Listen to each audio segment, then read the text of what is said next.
5, 4, 3, 2, 1. Pretty dang close. This game is all just easy math. Definitely someone lower level here. There he is. No way there isn't based on the map positioning there. Oh. Maybe another one there now too. It's about that amount of time. Oh, there he is. Frick! I knew it was coming too. That's the way math works in this game. Yo, watch this math. Ready? 3, 2, 1. Ah! Hey guys, Derek here, and today we're going to take a bit of time to talk about improving, just kind of overall improving your gameplay in Iron Sight. So recently, we've been kind of running low on challenges to do, but one we did is a stat reset, and then just trying to tighten up and see what, if we could like improve our overall kill death ratio and whatnot. And what we would do by that is, basically upon stat resetting is tightening up your game. So we went from like just over a 4 to a high 4, closer to 5, and we've been able to stick with that for a while. Now, of course, there's a couple variables like who you're facing, blah, blah, blah. But the gameplay still got adjusted, and I kind of want to talk about how you could maybe improve your KD or just improve your gameplay in general in Iron Sight and some things to look for. So we originally did a video a long time ago. I called it episode 1 for intermediate players, where I talked about some, more general stuff in the game, and then some stuff while you're on the map, maybe some things to think about. So what we're going to talk about here today a little bit is the first one is going to be, we're just going to touch on hardware. We're going to touch on what I would call game sense in math based on, the opening clip here. How to properly tighten up or isolate your lanes.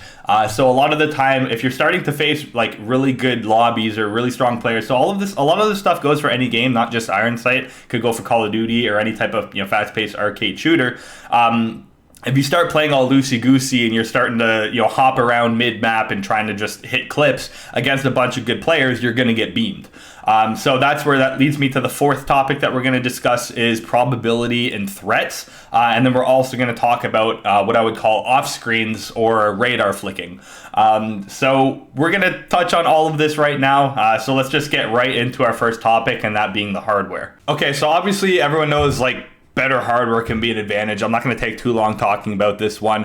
However, even with my 3090, 9900K setup, these are still the settings I run. I still run a slight stretch in my resolution just because a game like this actually, I find it's just, I like it better.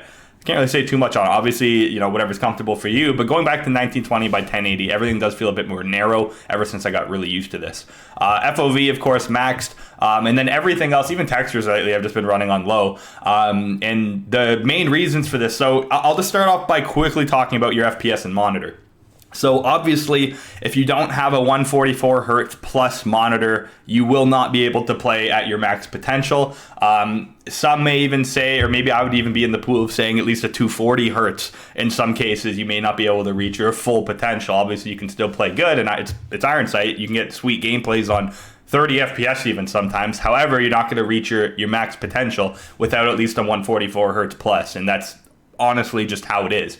Now, the second thing is input delay. So no matter what anyone says, 60 FPS on a 60 hertz is going to be nowhere near as good to play on as 300 FPS 60 hertz. There's just a massive more amount of input delay if your FPS is that low or just barely reaching that 60 hertz or even 90 FPS. Sometimes you need to get way over that in order to limit your input delay. And obviously the things like mouse input delay too. Certain gaming mice have different click latencies. Now that may only be within, I've seen some gaming mice go within like 40, 50 milliseconds. Like that's a big deal.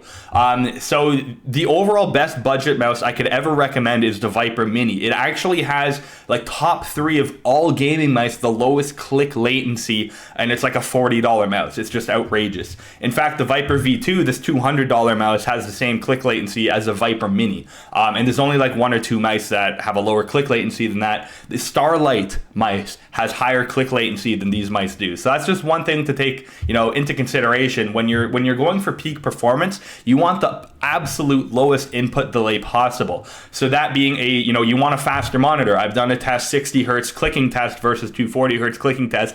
Every single time the 240 hertz clicked faster because the screen gave me that information faster. Second, I run all the lowest. So if there's ever a point where I would say under 120 FPS, I really start noticing my mouse input delay. And that's the first thing I said when I hopped on Cycle Frontiers.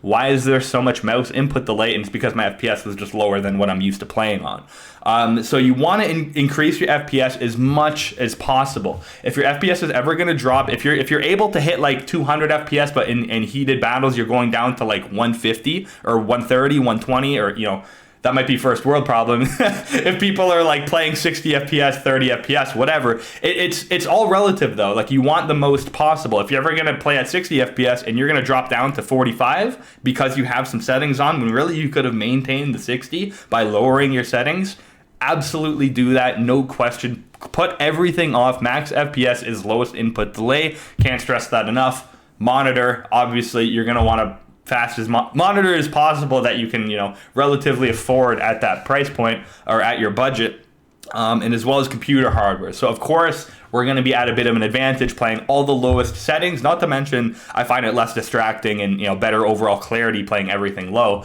But I'm going to increase my FPS, and even on a 3090 system, if I can stay at 300 FPS or like 270 FPS instead of dropping down to 200 or 180, that's what I'm saying, all things were relative. I'm gonna do that because that's gonna make my mouse input and click latency, just everything, feel as good as possible. So that's just what I want to touch on hardware. Get the most out of your system for competitive play by knocking everything down and keeping your FPS as high as possible.